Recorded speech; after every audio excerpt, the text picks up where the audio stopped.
الحمد لله رب العالمين والصلاة والسلام على سيد المرسلين وعليه وعلى آله وصحبه أجمعين، أما بعد فأعوذ بالله من الشيطان الرجيم. بسم الله الرحمن الرحيم. وما كان لمؤمن ولا مؤمنة إذا قضى الله ورسوله أمرا أن يكون لهم الخيرة من أمرهم. صدق الله العظيم.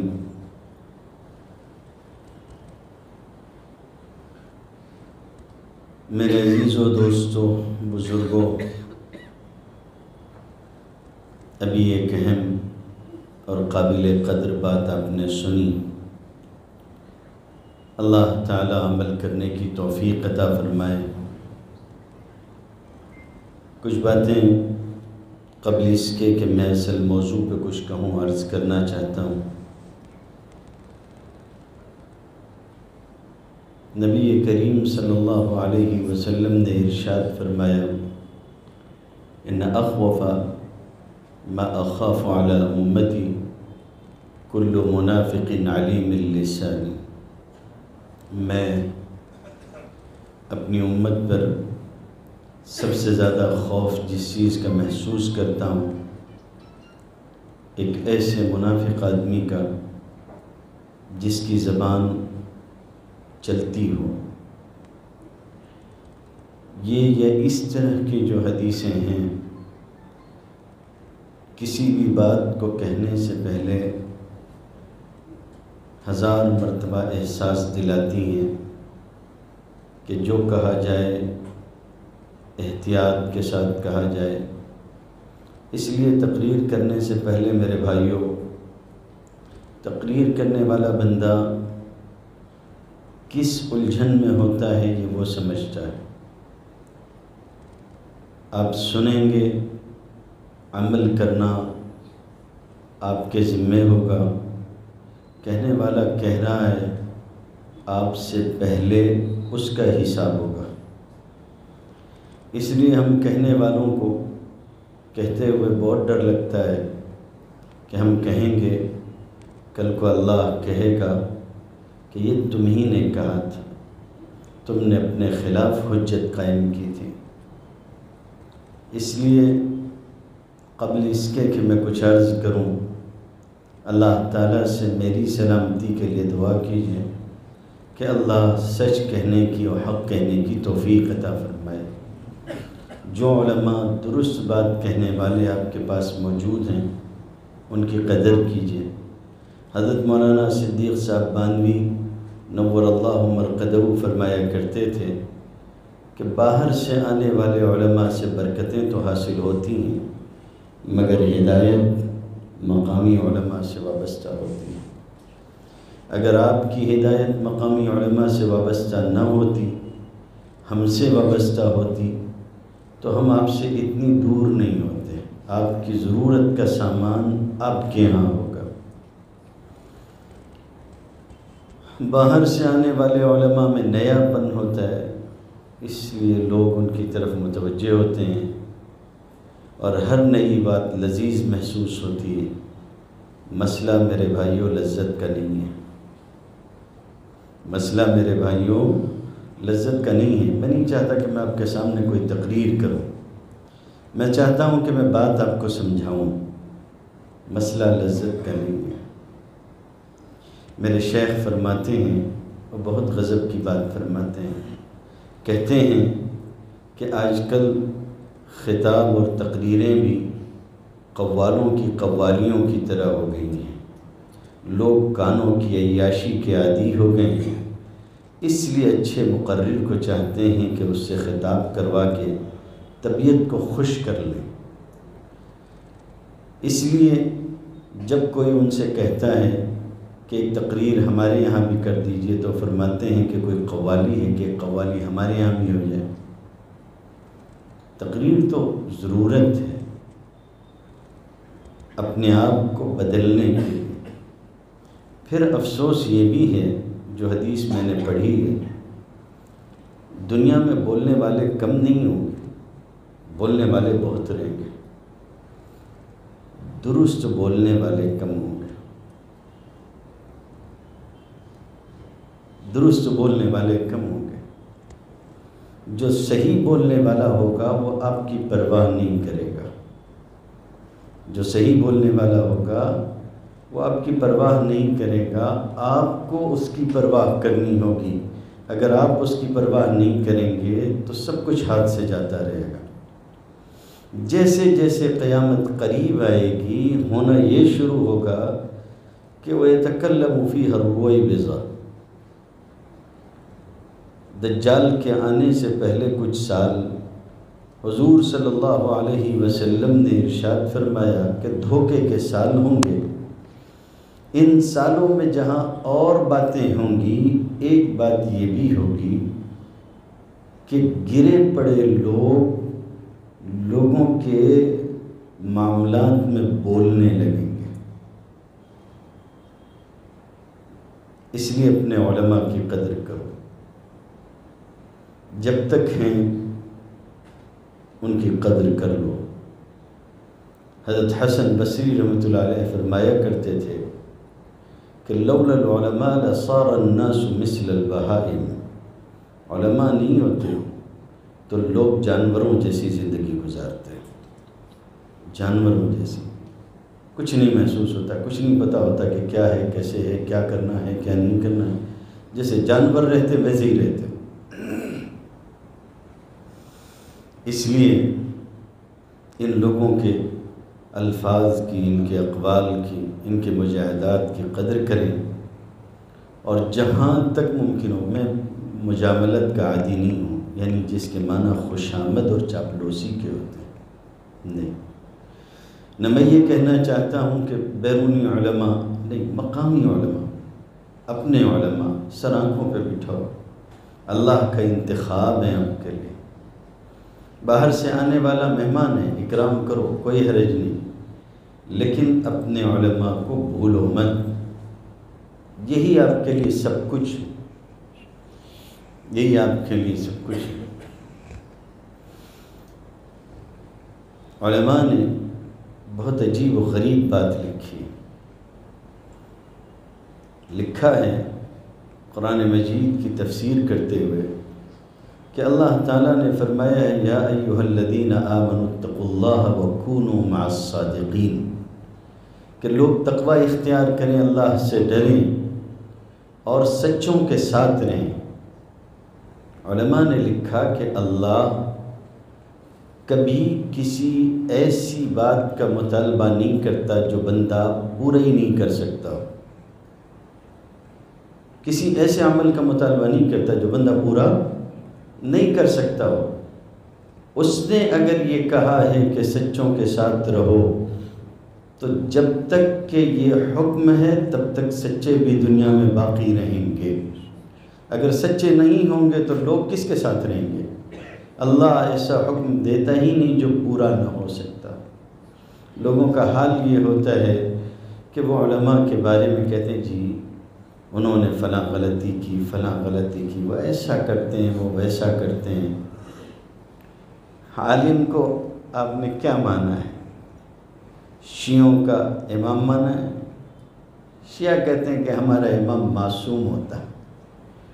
آپ نے اپنے عالم کو امام معصوم مانا ہے؟ نہیں، یہ امام معصوم نہیں ہے، غلطی ہو سکتی ہے۔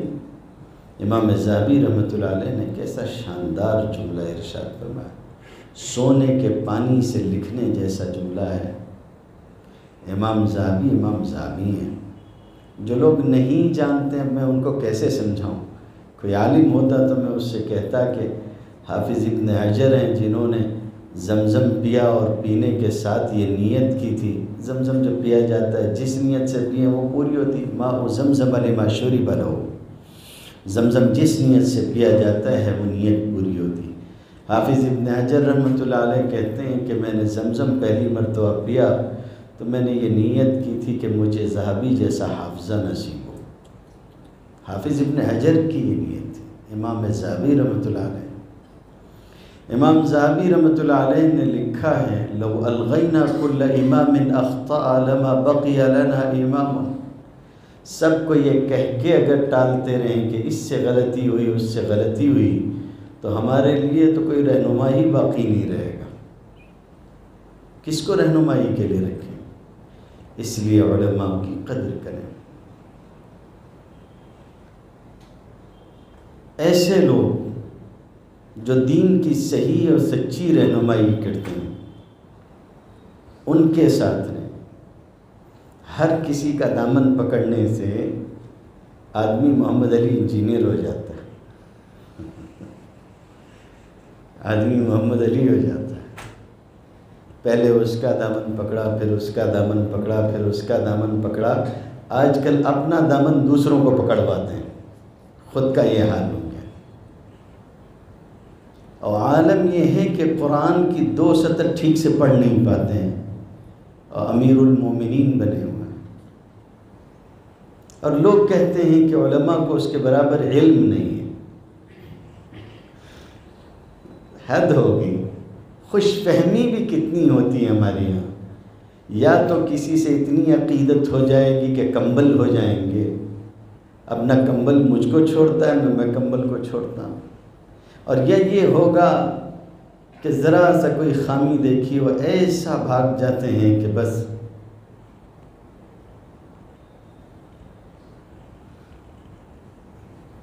آج کل ایسے بھی حالات ہیں کہ لوگ، آج ہمارا موضوع ہے سیرت کا، سیرت بیان کرنا آسان نہیں ہے، سیرت بیان کرنا بہت مشکل ہے۔ ہمارے یہاں سب سے آسان موضوع ہمارے سماج اور معاشرے میں یا سیرت ہے یا اصلاح معاشرہ ہے۔ ایک دم فری سٹائل کشتی کی طرح ہوتا ہے، ریسلنگ کی طرح، جہاں سے چاہیے وہاں اٹھا کے پٹک دیجئے، بالکل ٹھیک ہے، کوئی غلط نہیں، کوئی فاؤل نہیں ہوگا۔ اصلاح معاشرہ کی تقریر ہے، آپ کہنا شروع کر دیں یہ بھی غلطی ہے وہ بھی غلطی ہے۔ کون سی غلطی ہے جو اپنے ہاں نہیں ہے؟ سب ہے۔ کبھی کبھی ہم اپنے ہاں نادی کے جلسے میں بچوں سے کہتے ہیں کہ اردو تقریریں کرنی ہیں تو اقبال کے اشعار بھی یاد کرو، اس لیے کہ اقبال کے اشعار ممبر سے پڑھے جا سکتے ہیں۔ یہ بھی مسئلہ ہے، اقبال کے اشعار ممبر سے پڑھے جا سکتے ہیں، اور اقبال کے اشعار روح افزا کی طرح، شربت ہوتا ہے نا، روح افزا شربت کی طرح ہوتے ہیں، جس چیز میں ملا دیجئے ایڈجسٹ ہو جائے گا، لیموں کے ساتھ، دودھ کے ساتھ، جہاں رکھ دیجئے کوئی۔ ایسے ہی یہ دونوں موضوع سمجھ لیے ہیں لوگوں نے، ایک اصلاح کا موضوع، اصلاح کے موضوع کو بھی ایسا سمجھ لیا کہ جس کے لیے چاہا اس کے خلاف تیر بنا کے استعمال کر لیا۔ میرے ماں باپ قربان ہوں سیدنا محمد رسول اللہ صلی اللہ علیہ وسلم پر، معلوم سب ہوتا تھا، پتہ ہے کہ کس نے کیا کیا ہے۔ ممبر پہ آئے ہیں اصلاح کرنے کے لیے، نام کسی کا نہیں لیتے تھے، فرماتے تھے ما بال اقوام، کیا ہوا لوگوں کو، یفعلون کذا و کذا، ایسا کرتے ہیں ایسا کرتے ہیں، کس نے کیا وہ نہیں معلوم، اس کا نام نہیں، کچھ نہیں، اصلاح ہو رہی ہے۔ اس طرح سے اصلاح فرماتے تھے۔ اتنا حدیث سنی ہوگی، اتنا سنی ہوگی آپ نے، بخاری شریف کے بالکل شروع میں آئی ہے، تمام حدیث کی کتابوں میں ملتی ہے، انما الاعمال بالنیات، تمام اعمال کا دار و مدار نیت پہ، وانما لکل امرئ ما نویٰ۔ آگے تک ہے، فرمایا کہ جو آدمی جو عمل جس لیے کرتا ہے اس کو وہ چیز ملے گی۔ اصل پورا مسئلہ یہ ہے کہ ایک صاحب مکے کے رہنے والے تھے، کسی عورت سے نکاح کرنا چاہتے تھے جو مدینہ طیبہ میں رہنے والی تھی۔ اس کو پیغام بھیجوایا، اس نے کہا کہ مکے سے آپ مدینہ آ جائیں تو ہم آپ سے نکاح کر لیں گے۔ انہوں نے رخت صبر باندھا، مکے سے مدینہ آ گئے اور اس کے بعد نکاح کر لیا۔ ایک ہجرت کا ثواب تھا، ہجرت کا ثواب۔ الہجرت تہدم ما کان قبلہا، اپنے سے پہلے کے سارے گناہ ہجرت ختم کر دیتی ہے۔ صحابہ اکرام رضوان اللہ تعالیٰ علیہ مجمعین نے نبی کریم صلی اللہ علیہ وسلم سے عرض کیا، اللہ کے رسول، یہ قصہ آپ کے سامنے رکھا گیا، آپ کتنا محتاط جواب دے رہے ہیں۔ پہلا جواب بہت سادہ اور آسان سا تھا، انما الاعمال بالنیات، اصولی سی بات کہہ دیا آپ نے، بات چھوڑ دی۔ اعمال کا دار و مدار نیت پر ہے، اس نے جس نیت سے کیا ہوگا بات ختم ہو گئی، اتنے ہی کا آگے کچھ نہیں۔ اگلا اصرار، بعض شراح لکھتے ہیں کہ اصرار پر پھر جواب دیا، وَإِنَّمَا لِكُلِّ امْرِئٍ مَّا نَوَىٰ، دونوں جملے ایک جیسے ہیں، تکرار اس وقت تک فائدہ نہیں دے گی جب تک کہ بیچ میں ایک سوال اور نہ ہو۔ آپ نے فرمایا کہ وَإِنَّمَا لِكُلِّ امْرِئٍ مَّا نَوَىٰ، ہر آدمی کے لیے وہی ہوگا جس کی اس نے نیت کی ہوگی۔ پھر آگے کہا گیا تو آپ نے پھر ایک جملہ کہا، فَمَنْ كَانَتْ هِجْرَتُهُ إِلَىٰ دُنْيَا يُصِيبُهَا أَوْ إِلَىٰ امْرَأَةٍ يَنكِحُهَا فَهِجْرَتُهُ إِلَىٰ مَا هَاجَرَ إِلَيْهِ۔ آگے پھر تھوڑا جب کہا گیا ہوگا تو کھل کے کچھ کہا، لیکن تب بھی کوئی وضاحت نہیں کی۔ آپ نے فرمایا جس نے دنیا کے لیے ہجرت کی اس کی ہجرت دنیا کے لیے ہے، دنیا مل کے رہے گی۔ جس نے کسی سے نکاح کے لیے کیا ہوگا اس کو اس نکاح کا فائدہ ہوگا، ہجرت کا ثواب نہیں ہوگا۔ اب میں آپ کے سامنے ایک ٹاسک رکھتا ہوں، آپ جائیے کسی عالم کے پاس، کہیے اتنے سالوں سے یہ حدیث پڑھائی جا رہی ہے، وہ آپ کے سامنے ہے، یہ نکاح کرنے والا آدمی کون تھا وہ بتائیے۔ ابن حجر ہوں، کوئی ہوں، کسی کی کتاب، کسی کی شرح، کسی سے نکال کے بتائیے کہ یہ کون بندہ ہے۔ اس بندے کی غلطی تو سامنے ہے، بندے کا نام نہیں ملتا، بندے کا نام نہیں ملتا۔ اصلاح کا انداز آپ نے سنا ہوگا، پڑھا ہوگا کہ المومن مرآۃ المومن، ایک مومن دوسرے مومن کے لیے آئینہ ہوتا ہے۔ آئینہ ہونے کا مطلب کیا ہے؟ اتنے دن سے پڑھا ہے، سنتے رہے ہو، آئینہ ہونے کا مطلب کیا ہے؟ جب آپ نہا دھو کے نکلتے ہیں، آئینے کے سامنے کھڑے ہوتے ہیں تو آئینہ 180 ڈیسیبل سے چلانا شروع کرتا ہے، زور زور سے شور مچانا شروع کرتا ہے کہ آپ نکلے ہیں، آپ کی جو ہے وہ سر پہ صابن ابھی تک لگا رہ گیا ہے۔ جی نہیں، وہ اتنی خاموشی سے آپ کو آپ کا عیب بتاتا ہے کہ بازو والے کو بھی پتہ نہیں چلتا کہ وہ عیب بتا رہا ہے۔ ایک مومن دوسرے مومن کا آئینہ ہے میرے بھائی، کوئی غلطی ہو، کوئی خامی ہو، اتنی محبت سے ٹھیک کر دو اس کی کہ کسی اور انسان کو پتہ بھی نہ چلے۔ فقہ اسلامی کا کیسا روشن نام ہے امام شافعی رحمۃ اللہ علیہ۔ امام شافعی رحمۃ اللہ علیہ فرماتے ہیں، من نصح اخاہ سرا فقد نصحہ ومن نصح اخاہ علنا فقد فضحہ۔ جس نے اپنے بھائی کو خاموشی سے نصیحت کی اس نے واقعی نصیحت کرنے کا حق ادا کیا، اور جس نے اس کو علل اعلان نصیحت کی اس نے نصیحت نہیں کی، اس نے اس کو رسوا کر دی۔ اصلاح ہو، ضرور ہونی چاہیے، یہ صرف علماء کی ذمہ داری نہیں ہے، بحیثیت ایک مومن کے آپ کی بھی ذمہ داری ہے، لیکن کس طرح سے ہو، کتنی محبت سے ہو۔ ابو الفضل جوہری ہیں، اپنے زمانے کے بہت بڑے عالم ہیں۔ ایسے ہی دوسرے ایک بہت بڑے عالم ہیں قاسم عثمانی۔ ابو الفضل کا زمانہ تھا، ادھیڑ عمری سے آگے نکل چکے تھے، علم ٹھوس ہو چکا تھا، جمع ہو چکا تھا۔ ایک وقت ہوتا ہے علم حاصل کرتے کرتے بندہ ایک مقام پہ آتا ہے جہاں اس کا علم خوب اچھی طرح سے پختہ ہو چکا ہوتا ہے۔ قاسم عثمانی ابھی علم حاصل کرنے کا زمانہ تھا، وہ بھی بہت قابل آدمی تھے۔ قاسم عثمانی نے اپنا واقعہ خود لکھا ہے، اور واقعے کو بیان کرنے کی جو وجہ ہے وہ آخر میں پھر سامنے آئے گی۔ وہ کہتے ہیں کہ ابو الفضل جامع دمشق میں درس دیا کرتے تھے۔ جامع دمشق اپنے زمانے میں ایسی مسند تھی کہ اس کے اوپر جو بندہ درس کے لیے آتا تھا یہ خود علامت ہوتی تھی کہ یہ دنیا میں قابل ترین انسان۔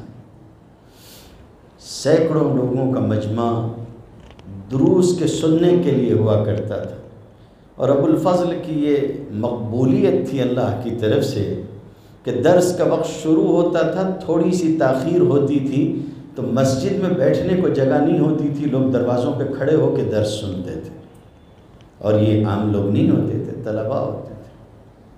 عام لوگوں کی بات تو جانے دیجیے۔ ابو الفضل جوہری درس دے رہے تھے۔ عالم کتنا ہی بڑا کیوں نہ ہو جائے، غلطی ہوتی ہے، غلطی ہوتی ہے۔ غلطی کیوں نہیں ہوگی؟ انسان ہے۔ نبی کریم صلی اللہ علیہ وسلم آئے اور آ کے تھوڑی تاخیر ہو گئی تھی رات کی نماز میں، حجرہ فاطمہ کا دروازہ کھٹکھٹایا۔ بخاری شریف میں آتا ہے کتاب التفسیر میں، دروازہ کھٹکھٹایا، بھئی اٹھ جاؤ، داماد بھی ہے، بیٹے کی طرح بھی ہے، چچا زاد بھائی بھی ہے، ساری چیزیں ہیں۔ آپ نے کہا اٹھو نماز پڑھ لو، اور کچھ ایسی بات تھی کہ بھئی نماز نہیں پڑھ رہے ہو، تہجد کا وقت ہے۔ اندر سے حضرت علی نے جواب دیا کہ ہم اتنی پڑھ سکتے ہیں جتنا اللہ نے قسمت میں لکھا ہو۔ جواب دیا۔ حضور صلی اللہ علیہ وسلم مڑے اور آپ نے کوئی جواب نہیں دیا حضرت علی کو، لیکن یہ کہتے جاتے تھے وَكَانَ الْإِنسَانُ أَكْثَرَ شَيْءٍ جَدَلًا۔ ہوتا ہے، انسان کی فطرت ہے، طبیعت ہے، اس سے غلطیاں ہوں گی، غصہ گرمی ہوگی، جدال ہوگا، یہ سب ہوگا، یہ انسانی فطرت ہے۔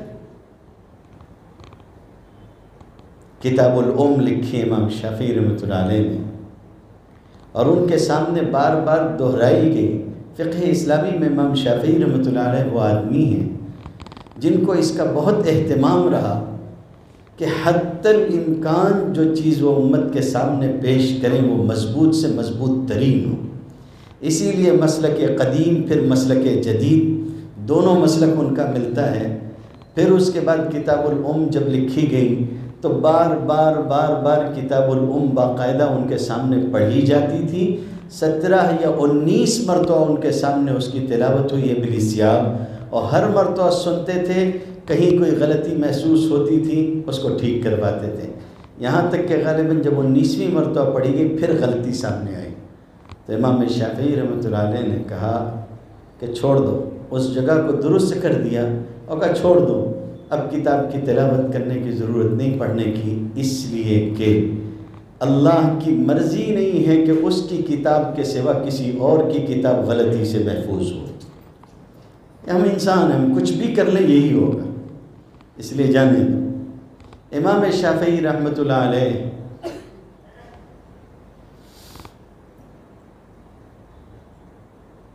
فرمایا کرتے تھے، وہ جو بات میں نے آپ سے کہی کہ جس نے کسی کو نصیحت کیا لیلا، خیر تو یہ ان کی کتاب تھی، غلطی وہاں بھی دکھائی دی، ہوتی غلطی ہوتی۔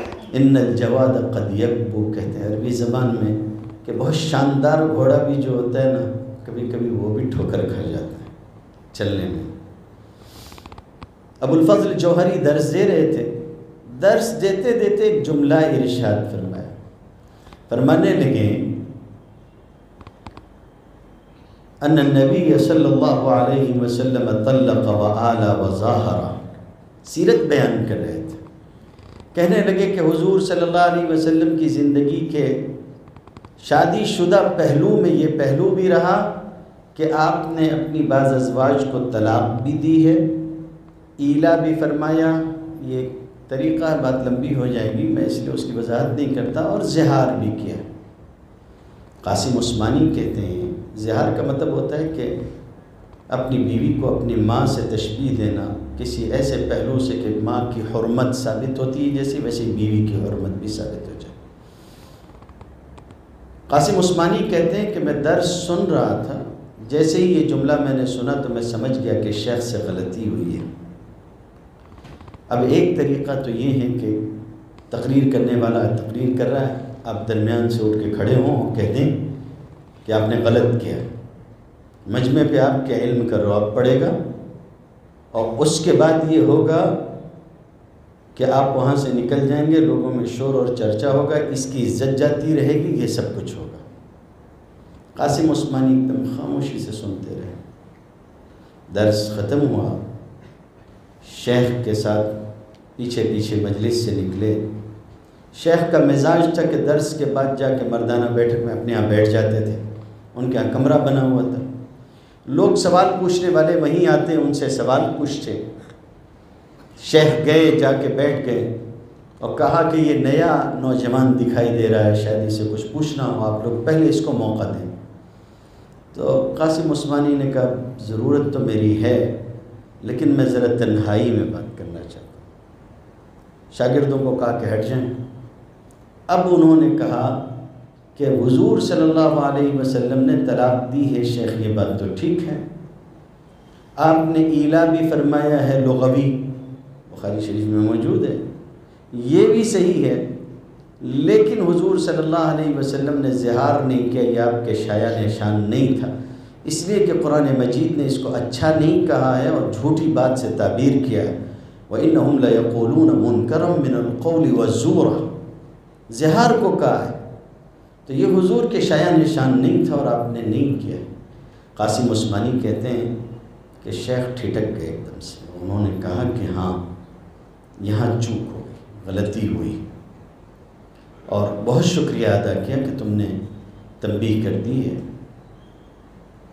قاسم عثمانی اب ہونا کیا چاہیے تھا آپ ہی بتا دیں مجھے، ہم کسی شیخ کی خدمت میں پہلے دن پہنچیں اور پہلے ہی دن اس سے ایسی کوئی غلطی ہو جائے تو حسن زن ہمارا کہاں پہنچے گا، وہ تو اللہ ہی بہتر جانتا ہے۔ قاسم عثمانی نے اگلے دن پھر کاغذ قلم سنبھالا، پھر ابو الفضل کے درس میں، لیکن آج تھوڑا لیٹ ہو گئے تھے، دروازے پہ پہنچے، سامنے صدر دروازے کے پاس کھڑے ہوئے تھے، مجمع بیٹھ چکا تھا۔ بھئی ہوتی ہے، انسان سے غلطی ہوتی ہے، سامنے کھڑے ہوئے ہیں، شیخ کی خدمت میں آئے ہمیں سننے کے لیے۔ ابو الفضل کی نظر پڑی، کیسے لوگ ہوا کرتے تھے۔ امام شافعی رحمۃ اللہ علیہ، یونس الصدفی سے ان کا مناظرہ ہوا، وہ بھی بہت بڑے عالم تھے، مناظرہ ہوا اور امام شافعی تھے، یعنی معاف کیجئے اگر میں کہوں کہ اگر میں حنفی نہیں ہوتا تو شاید شافعی ہوتا۔ امام شافعی تھے، کیا علم تھا امام شافعی کا۔ امام مولانا محمود حسن دیوبندی نور اللہ مرقدہ فرمایا کرتے ہیں، ان کے بارے میں وہ ایک مرتبہ درس دے رہے تھے اور کوئی دوسرے عالم بھی تشریف لائے ہوئے تھے، دوران درس شافعیہ کا کوئی مسئلہ آیا، اتنی شاندار توجیہ کی حنفیہ کے مسلک کی شافعیہ کے مقابلے میں کہ جب درس ختم ہوا تو شیخ الہند سے نکل کے اس عالم نے کہا کہ آج آپ نے ایسا مسئلہ بیان کیا ہے کہ اگر امام شافعی آج ہوتے تو اپنے مسئلے سے رجوع کر لیتے۔ شیخ الہند نے کہا تمہاری عقل ماری گئی احمق آدمی، اگر ہمارے زمانے میں امام شافعی ہوتے تو سوائے ان کی تقلید کرنے کے ہم کو کیا چارہ ہوتا، سوائے ان کی تقلید کرنے کے ہم کو کیا چارہ ہوتا۔ امام شافعی رحمۃ اللہ علیہ کے بارے میں یونس الصدفی بیان کرتے ہیں، اگلا دن ہوا میں نکلا، سامنے سے امام شافعی چلے آ رہے تھے، ابھی کل مناظرے میں ہار ہوئی ہے، سامنے سے امام شافعی چلے آ رہے تھے، کہتے ہیں کہ خود آگے بڑھ کے آئے، مجھ سے مصافحہ کیا سلام کر کے، اور کہنے لگے وَإِن لَمْ نَتَّفِقْ فِي مَسْأَلَةٍ، تو کیا ہوا اگر ایک مسئلے میں اگر ہم متفق نہیں ہوئے ہیں تو ہم دونوں بھائی ہیں، تو ہم دونوں بھائی ٹھیک ہے، ایک مسئلے میں اتفاق نہیں ہوا۔ امام شافعی تھے، اس اونچے درجے کا عالم اور امام ہوتا ہے اس طرح سے، کسی سے کوئی غلطی ہو جائے تحمل ہونا چاہیے، برداشت ہونا چاہیے۔ قاسم جوہری دوسرے دن بھی علم حاصل کرنے پہنچ گئے، سامنے سے ابو الفضل نے دیکھا کہ یہ کھڑے ہیں تو کہنے لگے کہ مرحباً بمعلمی، میرے استاذ کا آنا خوش آمدید و مبارک ہو۔ لوگ گھبرا گئے کہ ابو الفضل کے شیخ آئے ہوئے ہیں، ادھر ادھر دیکھنا شروع کر دیا کہ کہاں ہے. معلوم ہوا ایک نوجوان ہے، کہتے ہیں افسحوا لمعلمی، میرے استاذ کے لیے راستہ چھوڑ دو وہ آ سکیں. راستہ چھوڑ دیا گیا، ممبر کے پاس تشریف لایا ابو قاسم جوہری کے پاس، ابو الفضل کے پاس قاسم عثمانی آ کے بیٹھے. اور اس کے بعد برملا ابو الفضل نے اعتراف کیا کہ کل حضور کی سیرت بیان کرتے کرتے ہم سے یہ غلطی ہوئی کہ ہم ایک ایسی بات کہہ گئے حضور کے بارے میں جو غلطی سے ہم نے کہی ہے، اس کو تم درست کر لو. یہ میرا استاذ ہے جس نے میری تصحیح کی تھی، میری غلطی درست کی تھی. حضور کی سیرت بیان کرنا یہ بہت مشکل مسئلہ ہے، اور لوگ آسان سمجھتے ہیں. کیسی خطرناک بات کہی نبی کریم صلی اللہ علیہ وسلم نے، ان کذبا علی لیس ککذب علی احد من کذب علی متعمدا فلیتبوأ مقعدہ من النار.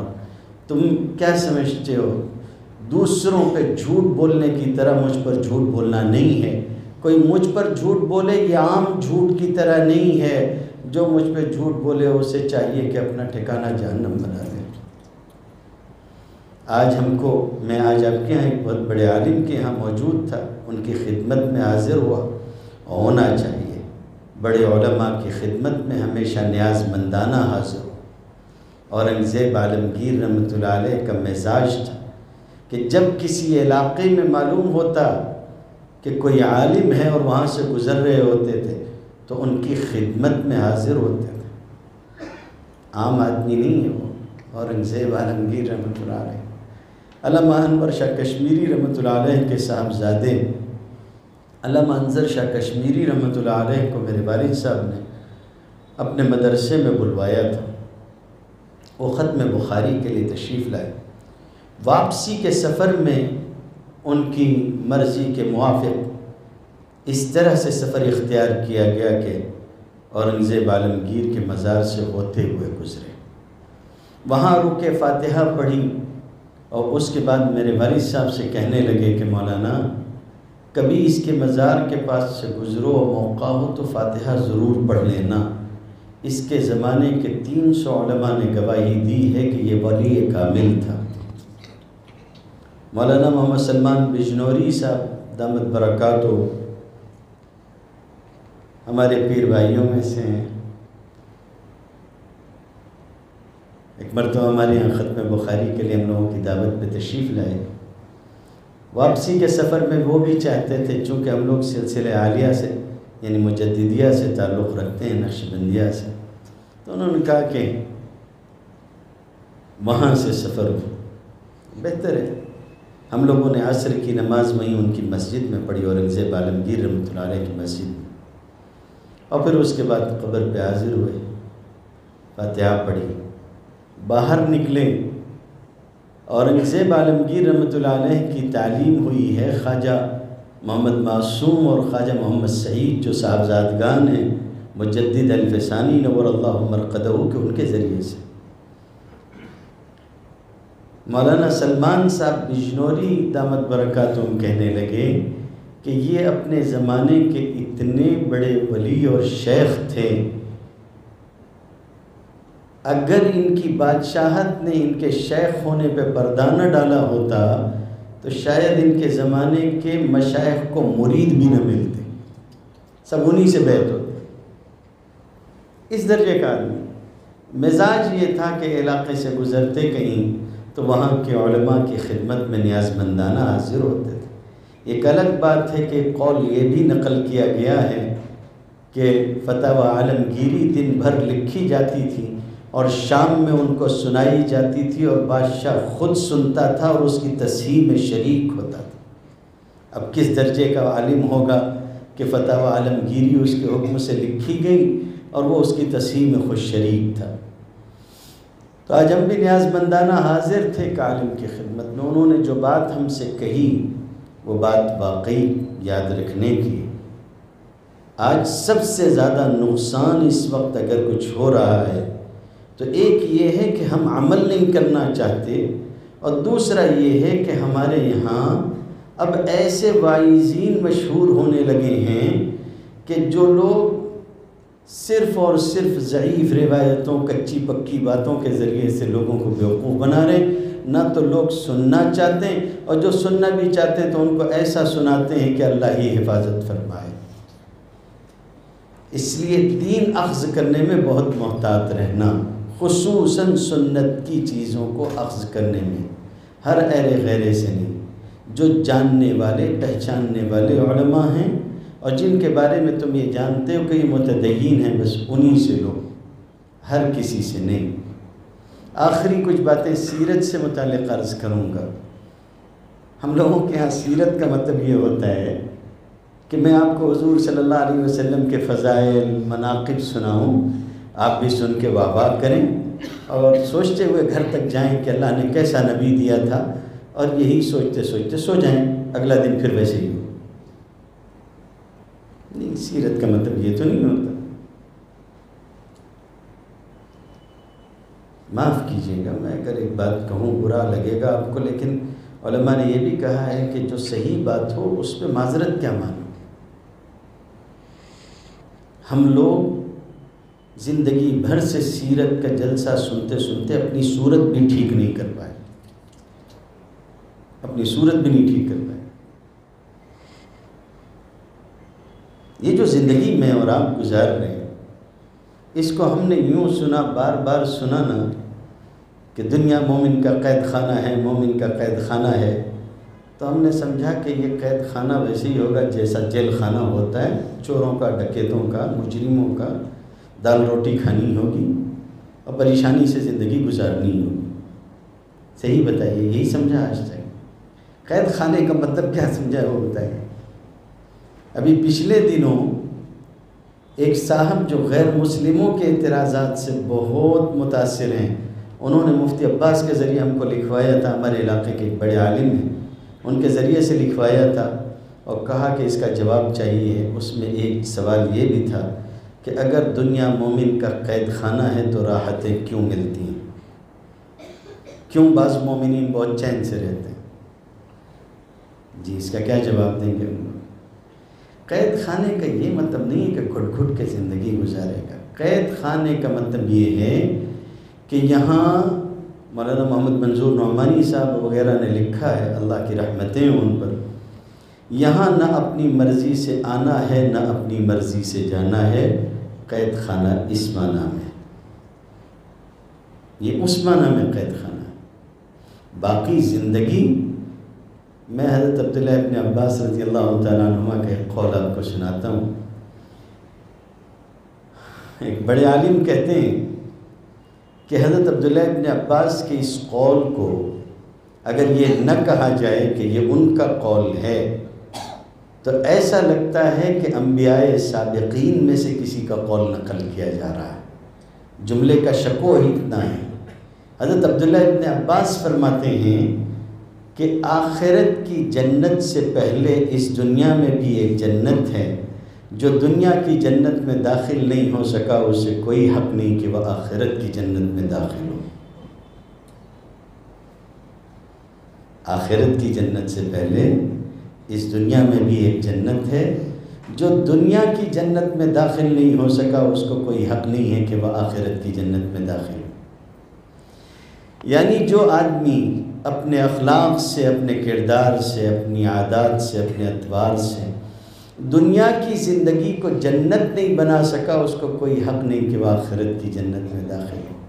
بہت دیر سے بہت سنجیدہ تقریر آپ سن رہے ہیں، میں آپ سے اگر اس کو سمجھانے کے لیے عرض کروں کہ ہمارے بعض نوجوان ہوتے ہیں، ایک شادی کرتے ہیں اور اسی ایک شادی میں حیران ہو کے رہ جاتے ہیں، عاجز ہوتے ہیں، پریشان ہوتے ہیں، دنیا آگے پیچھے ہو رہی ہوتی ہے، ساری مصیبتیں جھیل رہے ہوتے ہیں، اور اس کے بعد ان کو تمنا یہ ہوتی ہے کہ مریں گے اور مر کے جنت میں 72 ملیں گے۔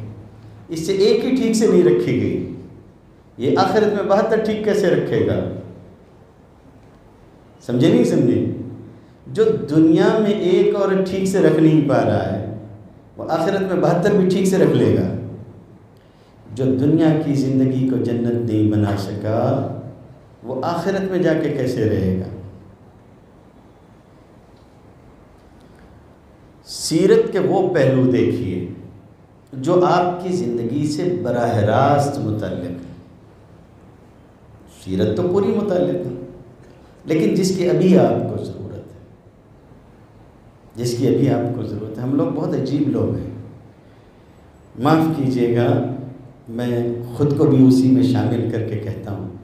عموماً نکاح کی تقریر ہو رہی ہوتی ہے، کوئی نوشہ آ کے بیٹھتا ہے مسجد میں تو تقریر کیا کرتے ہیں؟ حضور صلی اللہ علیہ وسلم نے فرمایا نکاح کرو، نکاح سے یہ فوائد ہوں گے۔ صحیح ہے نہیں ہے؟ فضائل کی ضرورت کس کو ہوتی ہے؟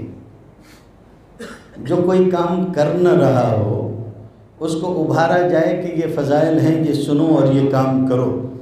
جو پوری تیاری کر کے صحرا اوڑھ کے آپ کے سامنے آ کے بیٹھا ہے، اب اس کو فضائل سنا کے کیا کرو گے؟ جی، اس کو تو مسائل کی ضرورت ہے، اس کی زندگی شروع ہونے جا رہی ہے، اس کو سمجھاؤ کہ وہ کیا کرے گا۔ پہلی فضائل دماغ میں گھوم رہے ہوتے ہیں اور فضائل لاد دیتے ہیں اس میں۔ میرے بھائیو، ایسے کام نہیں چلنے والا۔ جو ضرورت کی چیزیں ہیں الاہم فالاہم، وہاں سے شروع کرو۔ سیرت کے وہ پہلو پڑھنا شروع کرو، ان کو سیکھنا شروع کرو جو زندگی کے لیے ضروری ہے۔ علماء سے کیسے ملو گے؟ سیرت کا پہلو کیسا ہوگا؟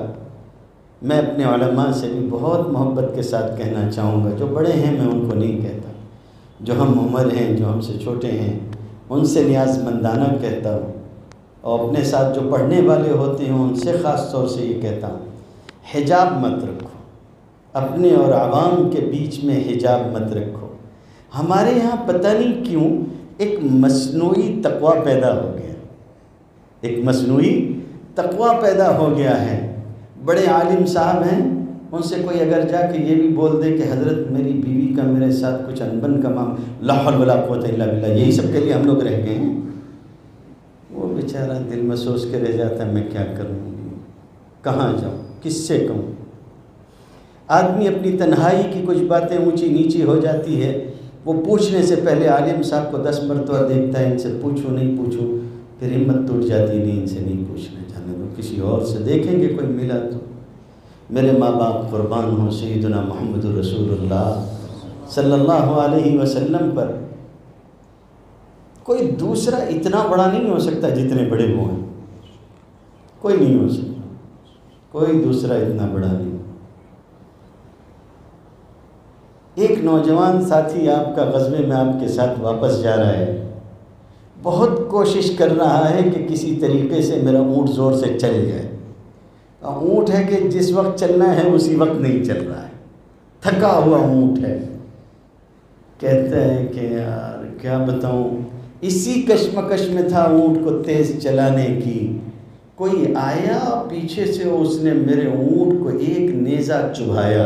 اونٹ کو تیز چلانے کے لیے لگاتے ہیں، ایک نیزہ چبھایا۔ اس نے کہا، وہ ساتھی کہتے ہیں کہ اونٹ ایسا تیز چلنے لگا جیسے تم کوئی شاندار چلنے والا اونٹ تم نے دیکھا ہو، وہ میرا مریل اونٹ شاندار اونٹ کی طرح چلنے لگا۔ مسئلہ نیزے سے کچوکا لگانے کا نہیں تھا کہ اس نے وہ شاندار اونٹ چلایا، یہ لگانے والے کی برکت تھی۔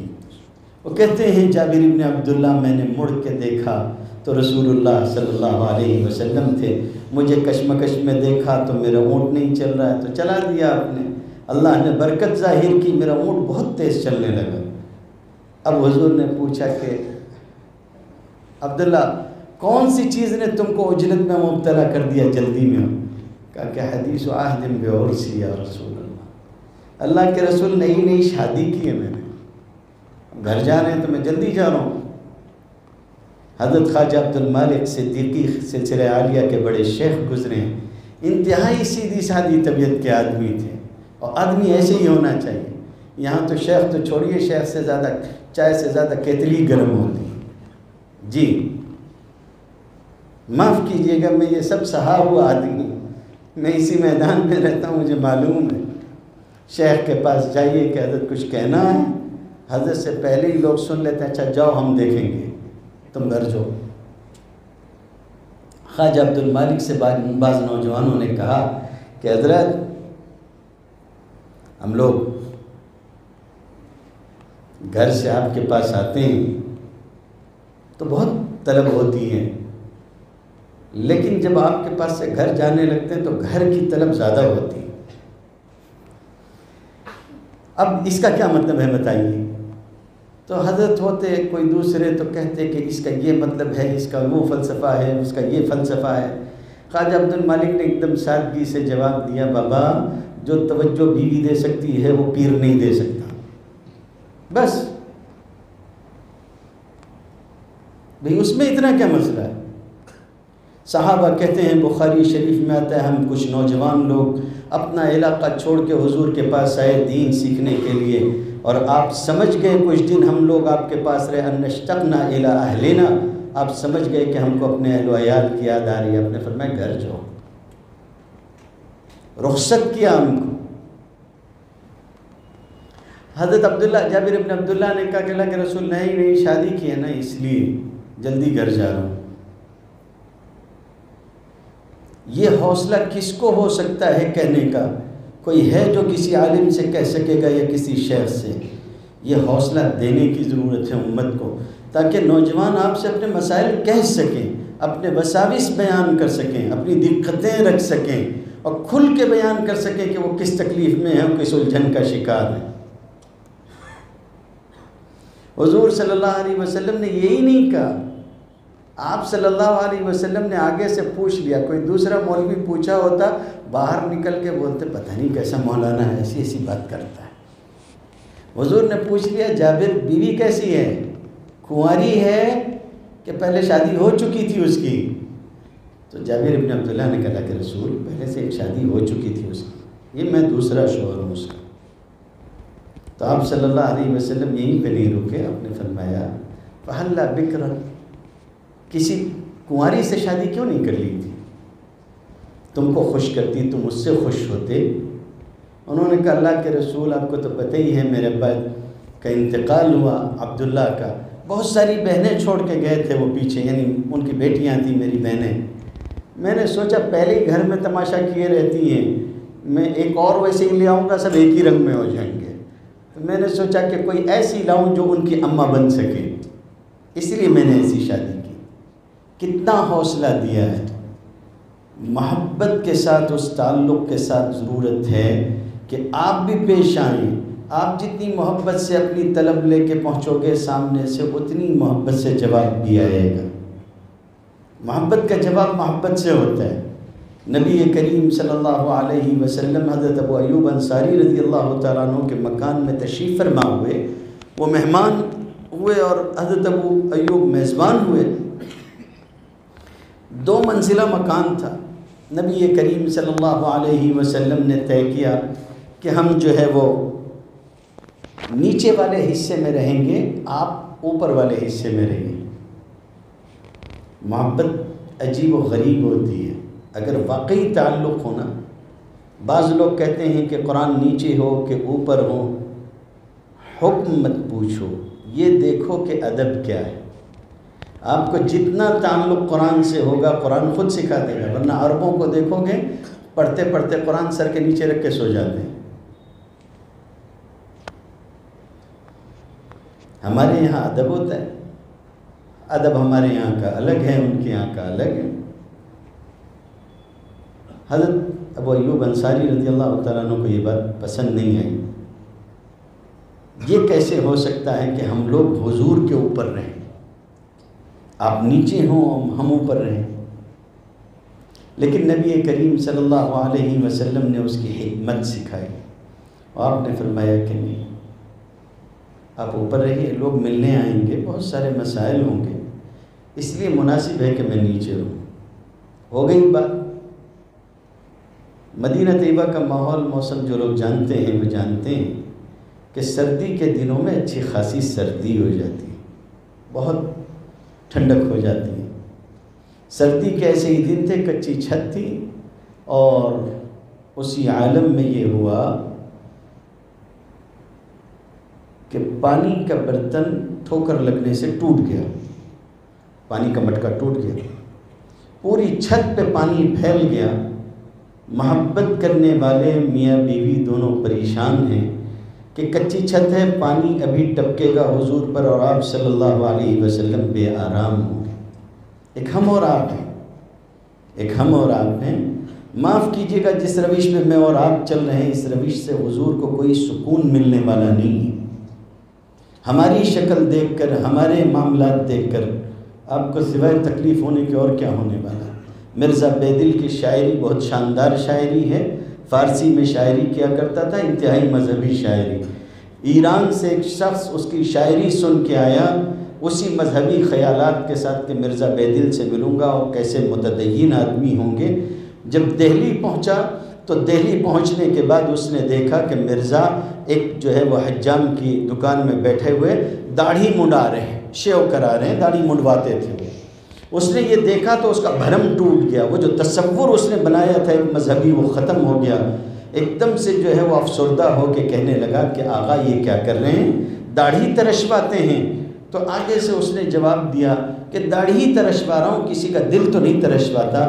تو اس نے ایک دم تنگ آ کے اور ایک دم سے بیزارگی سے کہا کہ آقا کیسی بات کرتے ہیں، آپ داڑھی ترشوا رہے ہیں؟ ایسا نہیں ہے، صرف داڑھی نہیں ترشوا رہے ہیں، یہ سنت ہے اور آپ حضور کا دل چھلواتے ہیں، آپ حضور کا دل چھلواتے ہیں۔ اس روش کے ساتھ ہم کہاں، ایک بات سوچئے، تصور ہوتا ہے کہ ہم حضور کے سامنے ہوں گے اور حضور صلی اللہ علیہ وسلم سفارش و شفاعت فرمائیں گے۔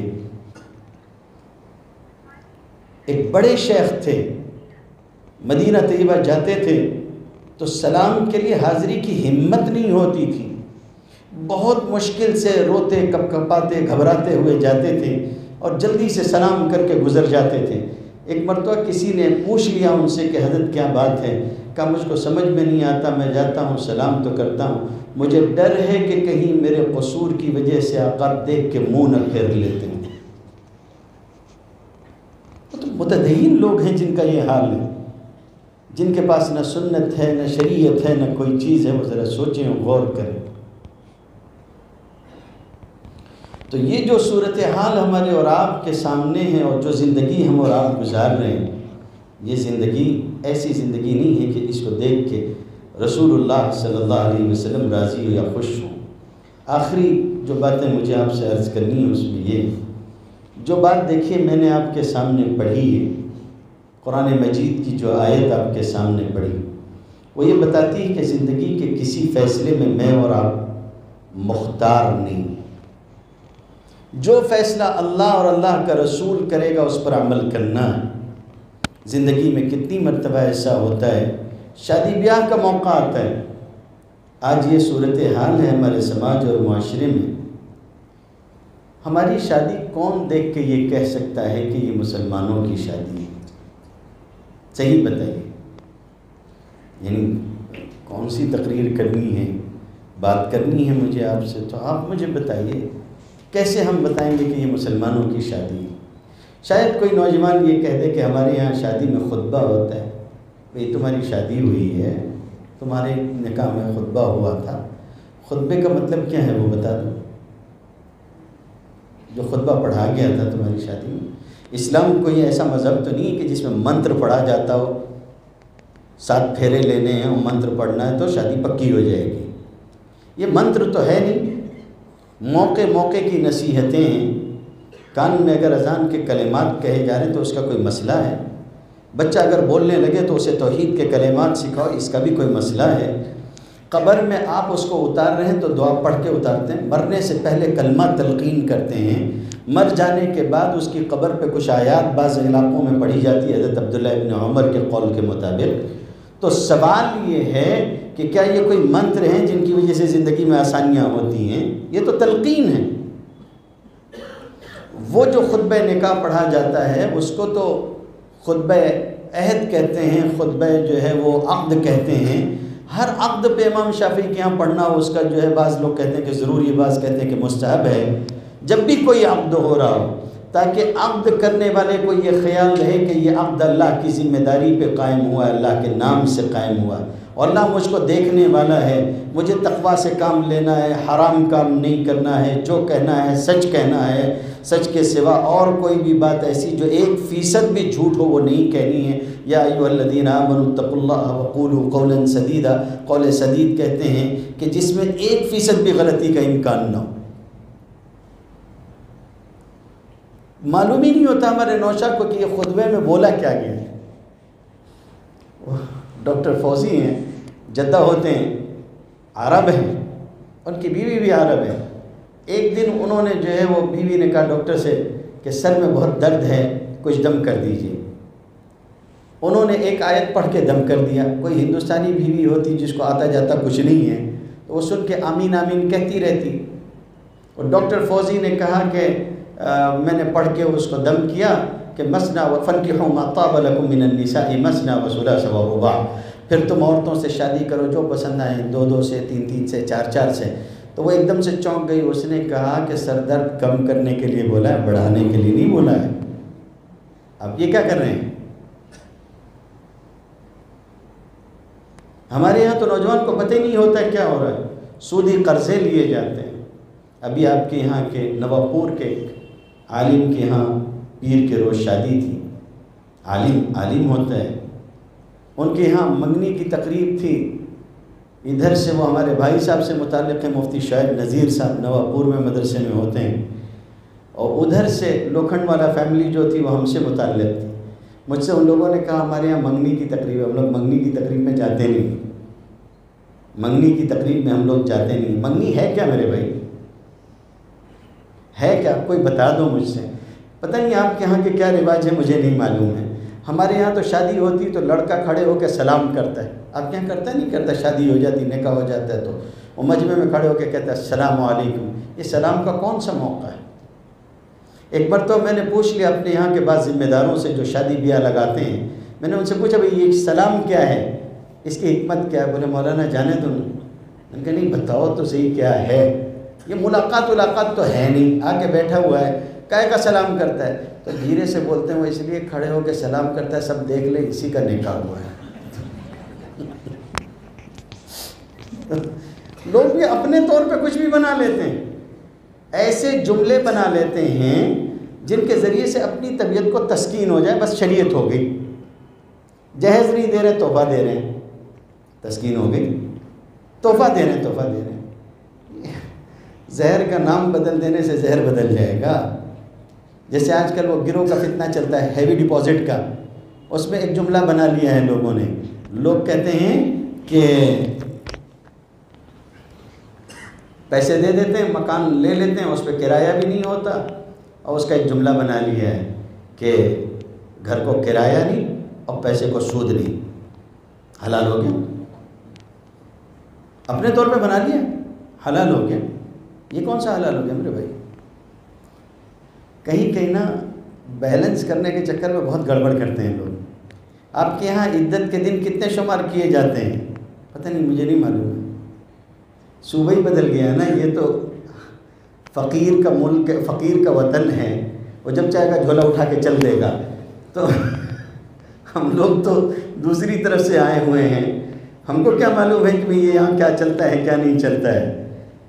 تو ہمارے یہاں یہ چلتا ہے کہ جب عدت طے کرتے ہیں، کسی نے طلاق دے دی ہو تو کہتے ہیں کہ 3 مہینہ 13 دن۔ آپ کے یہاں کیا کہتے ہیں پتہ نہیں، مر تو ہم نے ایک صاحب سے پوچھ لیا تھا ایسے کہ یہ 3 مہینہ 13 دن کہاں سے نکالا ہے، کون سی کتاب سے لے کے آئے ہو؟ وہ اصل میں ایسا تھا کہ قرآن مجید نے بیان کیا کہ وفات والی عورت 4 مہینہ 10 دن عدت میں رہے گی۔ اب انہوں نے دیکھا کہ طلاق والی عورت کے لیے تو ایسا کچھ نہیں بتایا قرآن نے، تو انہوں نے 3 مہینے کے ساتھ اپنے طور پہ تھوڑا بیلنس کیا، 3 مہینہ 13 دن یہ بنا دی۔ شریعت میں اضافے کی گنجائش نہیں ہے، جتنا اللہ اور اس کے رسول نے دیا ہے بس اتنا، اس سے آگے پیچھے کچھ نہیں۔ نبی کریم صلی اللہ علیہ وسلم نے ایسا نکاح نہیں سکھایا تھا جیسا نکاح آج کل ہو رہا ہے۔ ہمارے ہاں ایک ضلع ہے اورنگ زیب عالمگیر رحمۃ اللہ علیہ کے نام ہی پہ اورنگ آباد ہے، وہاں کی 3 بچیاں زنا کرتے ہوئے زنا کے اڈوں پہ پکڑی گئی، اور دیکھنے سے لگ گیا لوگوں کو کہ یہ اس علاقے کی مخلوق نہیں ہے، کسی اچھے گھر کی لڑکیاں، قبل اس کے کہ کوئی غلطی ہوتی وہ ان کو وہاں سے اٹھا کے لے کے آئے۔ علماء کے پاس پہنچے، جب ان کے پاس لے جایا گیا، وہاں پہنچنے کے بعد علماء نے ان سے پوچھا کہ بھئی یہ کیا کر رہی ہو؟ تو ان لوگوں نے کہا کہ مولانا قبل اس کے کہ آپ کوئی اور بات کہیں، ہماری بات بھی سن لیجئے، اور وہ یہ ہے کہ بہت مشکل سے، ہم 4 بہنیں ہیں گھر میں، بہت مشکل سے بڑی بہن کا رشتہ ہوا، کہیں نہیں ہو رہا تھا، جو آتا تھا مال مانگتا تھا، ایک جگہ آپس میں بات چیت طے کر کے اتنا مال طے ہوا کہ ہم نے اپنا گھر بیچ دیا، رہتا گھر ہمارے باپ نے بیچ دیا، جیسے ویسے کر کے انتظام کر لیا۔ اس کے بعد ابھی بارات آنے میں 1 ہفتہ یا کچھ دن انہوں نے بتایا باقی ہیں، اور ہمارے ہونے والے بہنوں نے کہا کہ اگر کار نہیں دی گئی تو آئی ہوئی بارات گھر سے لوٹ جائے گی، ہمارے پاس سوائے اپنی عزت بیچنے کے اور کوئی چارہ نہیں تھا، ہمارے پاس سامان جمع کرنے کا اور کوئی ذریعہ نہیں ہے۔ میں کبھی کبھی یہ بات کہا کرتا ہوں کہ یہ جو سماج میں شریعت ٹوٹتی ہے اس کا سبب کون لوگ ہوتے ہیں؟ اس کا سبب کون ہے؟ لوگ کہتے ہیں نا کہ اگر ہم نے ایسا نہیں کیا تو لوگ کیا کہیں گے، یہ کہنے والے لوگ کون ہیں؟ یہ ہم ہی لوگ ہیں۔ کوئی اگر ایسا موقع آ جائے کہ کوئی بندہ ٹھیک سے ہو جائے تو ہم اس کے لیے تیار نہیں ہوتے۔ ہمارے یہاں جب وہ نکاح کی مبنی کی تقریب ہوئی مفتی شعیب صاحب کے یہاں، تو مجھے ایک احساس تھا کہ یہ بات شاید کچھ چل جائے گی۔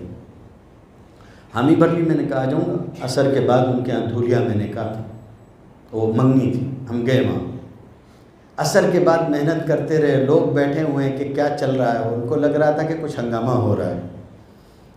عصر سے مغرب ہو گئی، سامنے مسجد بلال ہے، وہاں گئے ہم لوگ، نماز پڑھ کے آئے۔ اب آپ سوچ سکتے ہیں کہ مجمع منگنی کے انتظار میں اور منگنی کا اعلان نہیں ہو رہا، وہ کسی اور خیال میں تھے، ہم لوگ کسی اور خیال میں تھے۔ عشاء کے قریب میں لڑکی کے باپ نے کہہ دیا کہ میں راضی ہوں، ہم لوگ اسی مجلس میں اس کا نکاح پڑھا کے واپس آ گئے۔ کوئی منگنی نہیں، کچھ نہیں، کوئی رسم نہیں، نکاح منعقد ہوا، سادگی کے ساتھ نکاح ہو گیا، درمیان کی ساری رسومات ختم ہو گئی، وہ ہلدی، وہ فلاں، لڑکی والوں کے یہاں کھانا سب ختم ہوا۔ اگر آپ طے کر لیں کہ آپ سنت کے موافق ہوں گے، 1000 عافیتیں ہیں، 1000 عافیتیں ہیں، ورنہ آدمی یہ کہتا ہے لوگ کیا کہیں گے، وہ کہنے والے لوگ ہم ہی لوگ ہوتے ہیں کہ یہ کیا تھا، منگنی میں آپ نے رشتہ کر دیا، آپ کو منگنی کرنی چاہیے۔ منگنی کہیں نہیں، حضور صلی اللہ علیہ وسلم نے فرمایا عیدۃ المومن کا اخذ الکف، مومن کا زبان سے وعدہ کر لینا ہاتھ پہ ہاتھ رکھنے جیسا ہے۔ پہلے ہاتھ پہ ہاتھ رکھتے تھے، اس کا مطلب یہ ہوتا تھا کہ یہ معاہدہ پکا ہو گیا، پختہ ہو گیا ہے۔ آپ نے فرمایا جو زبان سے اقرار کر لے اتنا بہت ہوا۔ مومن کی زبان ہے، مومن کی زبان ہے۔ کوئی خان صاحب ہو تو معافی کے ساتھ میں، ایک مرتبہ ایک خان صاحب سے پوچھا گیا کہ آپ کی عمر کیا ہے؟ خان صاحب نے کہا 25 سال ہے۔ بات آئی گئی ہو گئی، کوئی 10-15 سال بعد پھر کسی مجلس میں وہی بندہ ملا، خان صاحب سے پوچھا خان صاحب کیا عمر ہوئی ہے؟ تو کہا واقعی 25 سال ہے۔ تو اس نے کہا خان صاحب خدا کا خوف کرو، آپ کی عمر ابھی بھی 25 سال ہے۔ تو خان نے کہا خان کا زبان ہے، 10 سال بعد بھی پوچھے گا تو 25 ہی رہے گا۔ تو مومن کی زبان ہے، اس کے لیے ایسا ضروری تھوڑی نہ کہ رسم ہوگی تو ہی وہ بچی آپ کی ہوگی، آپ اس کے ہوں گے۔ آپ نے کہہ دیا کہ بھئی ہم اس سے رشتہ کریں گے، بات ختم ہو گئی۔ اس کے لیے کسی رسوم و رواج کی ضرورت نہیں، سودی قرضے کی ضرورت نہیں، فلاں نہیں۔ تو میرے بھائیوں، سیرت کا مطلب یہ ہے، آخری بات عرض کر رہا ہوں، سیرت کا مطلب یہ ہے کہ سیرت عمل کے لیے ہے۔ سب سے پہلا مرحلہ نوجوانوں کے سامنے یہی ہوتا ہے، وہ اس چکر میں ہوتے ہیں کہ مولانا زندگی میں ایک ہی تو موقع ہے، اور سامنے سے مولوی بھی اڑا ہوا ہوتا ہے، یہی ایک موقع ہے، اس کے بعد تیرے پاس عمل کرنے کا دوسرا موقع نہیں ہوگا۔ وہ کہتے ہیں یہی ایک موقع ہے خواہش پوری کرنے کا، نہیں، یہ موقع ہے نبی کریم صلی اللہ علیہ وسلم کی سیرت کے موافق زندگی گزارنے کا، شادی بیاہ ہو، کوئی اور زندگی کے مراحل ہو۔ معاف کیجیے گا میں یہ بات نہیں کہنا چاہتا تھا مگر کہہ دوں، ہمارے یہاں یہ مسئلہ ہے کہ ہم لوگ قضا دیکھتے ہیں نا تو آئے دن نئے مسائل، میاں بیوی کے اختلافات، اتنے رشتے ٹوٹ رہے ہیں، اتنے طلاق ہو رہے ہیں۔ کبھی مڑ کے اس کو دیکھیے گا اور سوچئے گا کہ ایسا کیوں ہو رہا ہے، کیوں زندگیاں بن نہیں پا رہی ہیں۔ جن کی بنی ہوئی ہے وہ بھی کیسی بنی ہوئی ہے وہ اپنے کو معلوم ہے، ٹھیک ہے۔ جن کی بات آخری درجے میں نہیں پہنچی ہے وہ بھی گھر بہت چین اور سکون سے نہیں رہتے ہیں۔ لاک ڈاؤن میں جب آدمی کو 24 گھنٹہ گھر میں رہنا پڑا تو ایسا ہو گیا دونوں ایک دوسرے کو کاٹنے دوڑنے لگے۔ جی ہاں، پہلے تو ایسا ہوتا تھا کہ 12 گھنٹے باہر رہتا تھا، تھکا ہارا آتا تھا، 8 گھنٹے سوتا تھا، وہ جو تھا وہی 4 گھنٹے تھے، بس اس سے زیادہ نہیں۔ اب جب 24 گھنٹہ دونوں ساتھ میں رہنے لگے تو وہ قرآن نے کہا کہ سکون سے رہیں گے دونوں، یہ سکون سے کون سے سکون میں رہتے ہیں وہ سمجھ میں آتا ہے۔ ایک تو لاک ڈاؤن میں سب کچھ بند تھا، ساری پڑوس کی آوازیں یہاں تک آتی تھیں، ہر پڑوسی دوسرے پڑوسی سے واقف تھا کہ کیا ہو رہا ہے۔ سماج اور معاشرے میں جو لطیفے بنتے ہیں وہ بلا وجہ بھی نہیں بنتے ہیں۔ میاں بیوی کے تعلقات کو لوگوں نے اچھا بنانا نہیں سیکھا، اتنی تکلیفیں اٹھائیں۔ کس چیز کے لیے اٹھاتے ہیں تکلیفیں؟ سکون کے لیے نہیں، آرام کے لیے۔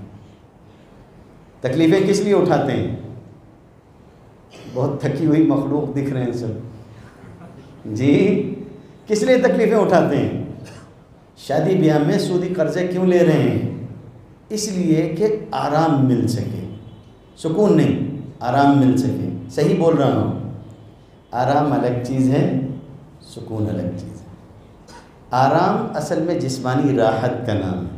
آرام اے سی لگا ہوا ہے، آرام مل رہا ہے، سمجھ میں آ رہی بات؟ چیزوں کی جب تک صحیح تعبیر کرنا نہیں سیکھو گے مسائل کبھی حل نہیں ہوں گے، سمجھ میں آ رہا ہے؟ صحیح تعبیر کرنا سیکھو۔ گاڑی ہے آرام ملے گا، بنگلہ ہے آرام ملے گا، نرم بستر ہے آرام ملے گا، مگر سکون نہیں ملے گا۔ سکون اور چیز ہے، سکون ان چیزوں سے نہیں آتا، سکون ان چیزوں سے نہیں آتا۔ منور رانا کا شعر ہے، اس نے کہا ہے کہ سو جاتے ہیں فٹ پاتھ پہ اخبار بچھا کر، مزدور کبھی نیند کی گولی نہیں کھاتے۔ وہ مالدار صاحب اے سی لگائے ہوئے ہیں، نرم بستر پہ لیٹے ہوئے ہیں، سارا آرام حاصل ہے مگر نیند نہیں آ رہی ہے۔ میرے حضرت کبھی کبھی ایک لطیفہ سنایا کرتے ہیں کہ ایک مرتبہ ایک بادشاہ کو بیماری ہو گئی، بے سکونی کی، بے آرامی کی نہیں، بے سکونی کی۔ بادشاہ کو تو آرام سارا حاصل ہوتا ہے، اس کو بے سکونی کی بیماری ہو گئی۔ بہت حکیموں نے علاج کیا، مرض ہوتا تو علاج ہوتا، یہ تو ایک الگ کیفیت تھی۔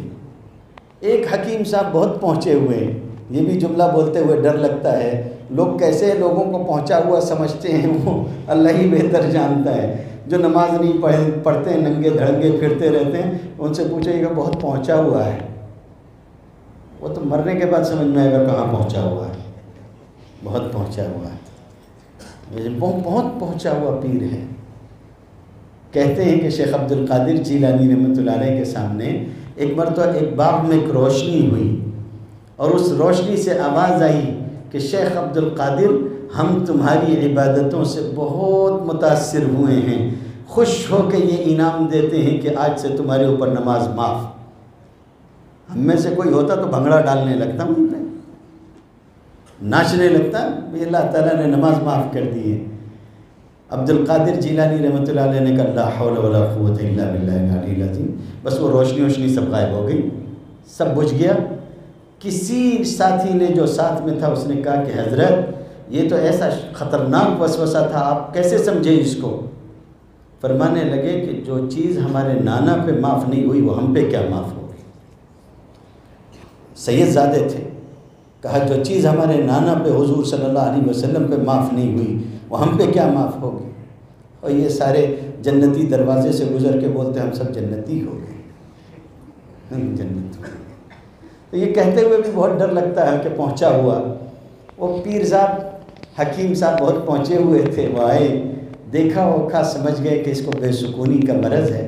انہوں نے کہا کچھ نہیں، امور سلطنت میں رہنے کی وجہ سے بے سکونی کا مرض ہوا ہے، ان کو کسی ایسے شخص کا لباس لا کے پہنا دو جس کو بے سکونی نہ ہو تو ان کو سکون آ جائے گا، ایک قمیص لاؤ کہیں سے اور پہنا دو۔ لوگوں نے کہا کہ اللہ آپ کو بہت بھلا فرمائے، آپ کا بھلائی کا خیر کا معاملہ ہو آپ کے ساتھ، بھلا بدلہ ملے، بہت آسان کر دیا آپ نے مشکل۔ فوراً وزیر اعظم کے پاس بھاگے ہوئے پہنچے اور کہا کہ ایک کرتے کا سوال ہے۔ وزیر اعظم نے کہا کرتا سب دے دوں گا مگر چاہیے کیوں ہے وہ تو بتاؤ۔ کہا نا بادشاہ کے لیے چاہیے ہے اور ایسا ایسا معاملہ ہے۔ وزیر اعظم نے کہا پاگل ہوئے ہو، کوئی اور گھر جاؤ، کرتا تو سب دے دوں گا، قمیص سب دے دوں گا، مگر کس نے کہہ دیا ہے کہ میں سکون سے ہوں؟ کس نے کہا کہ میں سکون سے ہوں؟ سارا بوجھ تو میرے سر پہ ہوتا ہے، میں پریشان ہوں، تم کو لگتا ہے میں سکون سے ہوں؟ کوئی حملہ نہ ہو، یہ نہ ہو، وہ نہ ہو، جاؤ کسی اور دروازے پہ، میرے پاس سکون نہیں ہے۔ بہت دروازے دیکھے، پھر ان لوگوں کو لگا کہ اب شہروں میں کچھ ملنے والا نہیں ہے، گاؤں میں چلو۔ گاؤں میں پہنچے، کھیت تھا، اس کے بیچ میں سے چشمہ ابل رہا تھا، پانی بہہ رہا تھا، ہر طرف ہریالی تھی، لنگوٹ باندھے ہوئے، کپڑے کا ایک چیتھڑا پہنے ہوئے ایک کسان بیچ میں کھڑا ہوا تھا، پانی کا کوئی برتن اسی میں سے ڈبو کے لیتا، خوب زور سے اپنے اوپر ڈالتا پانی، نہائے جا رہا ہے وہیں پہ، اور خوشی کا گیت اس کے ساتھ گاتا جاتا تھا۔ ان لوگوں نے کہا اس کو گھیر لو، آدمی مل گیا ہے۔ اس کے پاس پہنچے، اس سے کہا کہ کوئی بے سکونی ہے؟ پہلے طے کیا اس سے، کوئی بے سکونی ہے؟ کہا نہیں کوئی بے سکونی نہیں، یہ میرا کھیت ہے، یہ پانی بہہ رہا ہے، سینچائی ہوتی ہے، آرام سے جو نکلتا ہے کھاتا پیتا ہوں، وہ میری جھوپڑی ہے، رہتا ہوں، کوئی بے سکونی نہیں۔ اس نے کہا اچھا اب جلدی سے اپنا ایک کرتا دے دو۔ اس نے کہا کس لیے چاہیے؟ ساری تقریر ان لوگوں نے پھر دہرا دی، بادشاہ کے لیے چاہیے، ایسا ہے ایسا ہے، سب سن لیا اس نے۔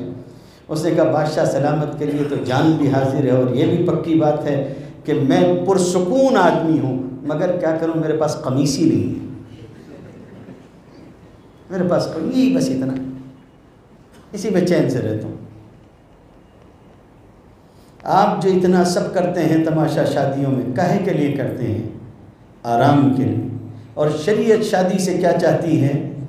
سکون چاہتی ہے، لِتَسْكُنُوا إِلَيْهَا، تاکہ سکون ہو۔ کسی کم لوگ ہوتے ہوں گے جو کوشش کرتے ہوں گے کہ سکون ہو، سب لوگ آرام کی کوشش کرتے ہیں اور آرام کے چکر میں خلاف ورزی کرتے ہیں شریعت کی۔ سکون کوئی نہیں ڈھونڈتا، سکون کوئی نہیں ڈھونڈتا۔ حضرت فاطمہ رضی اللہ تعالیٰ عنہ کا نکاح حضرت علی رضی اللہ تعالیٰ عنہ سے نبی کریم صلی اللہ علیہ وسلم نے کر دیا تھا۔ باقاعدہ حدیث کی کتابوں سے یہ معلوم ہوتا ہے کہ گھر میں کبھی کبھی فاقہ بھی ہوتا تھا، لیکن ان کے گھر میں کس طرح کا سکون تھا آپ جانتے ہیں؟ تو سکون کی تلاش اگر ہے، اگر آپ چاہتے ہیں، میں صفائی سے کہنا چاہتا ہوں، اگر آپ چاہتے ہیں کہ آپ کا بچہ چین سے رہے، اور یہ بھی ہم لوگوں کا ایک مشکل مرحلہ ہے، ہم لوگ شریعت پہ نہیں چلتے، ہم سیرت پہ نہیں چلتے۔ نوجوان بھی سوچیں گے کہ یہ مولوی اچھا آیا ہے، ایسے دو چار مولوی ہمارے یہاں ہونے چاہیے۔ ہم لوگ اپنے نوجوان بچوں کی شادی کر دیتے ہیں، لیکن شریعت ان کو سکون سے رہنے کا جو ذریعہ دیتی ہے وہ بھی نہیں دیتی۔ معاف کیجیے گا، یہی ہوتا ہے، شادی تو کر دیتے ہیں، چین سے رہنے کا موقع، سکون سے رہنے کا موقع نہیں دیتے۔ میرا ایک شاگرد ہے جس نے تخصص کی بعض کتابیں مجھ سے پڑھی ہیں، بڑی عمر میں پڑھنے کے لیے آیا، شادی بھی ہو چکی تھی۔ ایک دن مجھ سے پوچھنے لگا کہ مولانا سب سے خطرناک اسمگلنگ کون سی ہوتی ہے؟ سب سے خطرناک اسمگلنگ کون سی ہوتی ہے؟ میں نے کہا آسان والی بھی نہیں آتی اپنے کو، خطرناک والی کیا آئے گی؟ میں نے کبھی کوئی چیز اسمگل نہیں کی ہے ادھر سے ادھر، تو میں کیسے بتاؤں کہ کیسے ہوتی خطرناک اسمگلنگ؟ اس نے کہا سب سے خطرناک اسمگلنگ ہوتی ہے کہ آدمی جوائنٹ فیملی میں رہتا ہو اور اس کی شادی ہو گئی ہو اور بیوی بولے رات میں کھانے کو کچھ لے کے آنا۔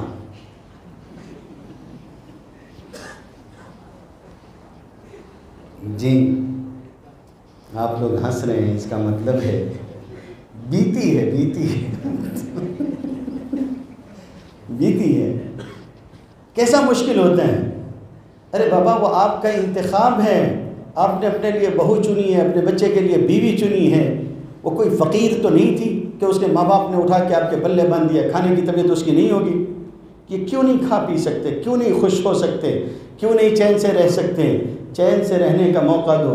مصیبت یہ ہوتی ہے کہ جب ان کے ہنسنے کھیلنے کے اور پرسکون رہنے کے اور شریعت کے موافق خوش ہونے کے دن ہوتے ہیں، ان دنوں میں خوش ہونے کا موقع نہیں دیتے ہیں، اس کے بعد یہ ہوتا ہے کہ وہ اپنے خوشی کے سامان باہر کی دنیا میں ڈھونڈ لیتا ہے۔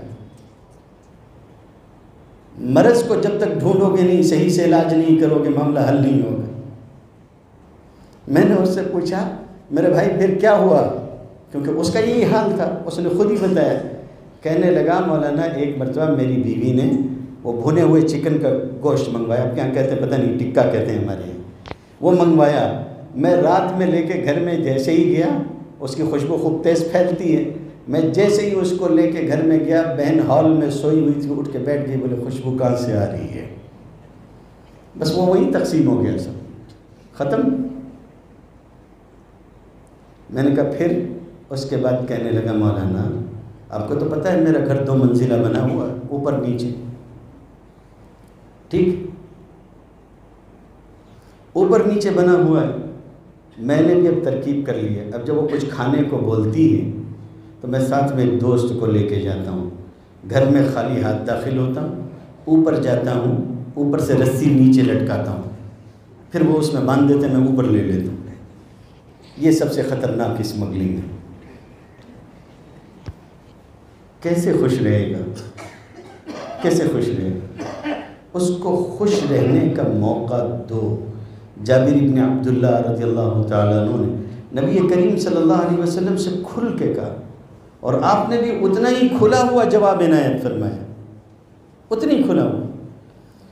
تو اصل مسئلہ یہ ہے کہ آرام اور سکون میں فرق ہے۔ ہم سکون حاصل کرنے کے لیے ہم کو پیسوں کی ضرورت نہیں ہے میرے بھائیوں۔ جب آرام حاصل کرنے جاؤ گے تو سودی قرضے لینے پڑیں گے، پھر بھی آرام نہیں آتا۔ اس کے بالمقابل سکون کے لیے یہ سب ضروری نہیں، بس شریعت کی پاسداری کر لو، سکون حاصل ہو جائے گا۔ وہ جو بات میں عرض کر رہا تھا وہ یہ آخری جو حصہ شروع کیا تھا، ابو ایوب انصاری رضی اللہ تعالیٰ عنہ، پانی بہہ گیا، چھت سے نیچے ٹپکنے کی امید ہوئی، ڈر گئے کہ حضور پہ پہنچے گا، نیند خراب ہوگی، محبت ہوتی ہے، تعلق ہوتا ہے۔ اس روز جب رات نیچے اترے حضرت ابو ایوب انصاری، اس روز جب صبح ہوئی، رات گزر کے، تو حضور صلی اللہ علیہ وسلم کی خدمت میں آئے اور کہا اللہ کے رسول ذرا سوچئے گا کہ ہم لوگ حضور کو کس طرح سے تکلیف پہنچاتے ہیں۔ یہ کہتے ہوئے بھی اچھا نہیں لگتا کہ ہماری طرف یہ نسبت کی جائے کہ ہم وہ لوگ ہیں جو حضور کو تکلیف پہنچاتے ہیں، لیکن ہے تو یہی، حقیقت تو یہی ہے، اپنے عمل سے تکلیف پہنچا رہے ہیں۔ حضرت ابو ایوب انصاری آئے اور آ کے کہنے لگے، حدیث کی کتابوں میں آتا ہے، انہوں نے کہا اللہ کے رسول میں اوپر نہیں رہوں گا۔ آپ صلی اللہ علیہ وسلم نے پھر سمجھانے کی کوشش کی۔ اس مرتبہ حضرت ابو ایوب نے جو بات کہی، حضور صلی اللہ علیہ وسلم نے اس کے بعد کچھ نہیں کہا، آپ اوپر تشریف لے گئے۔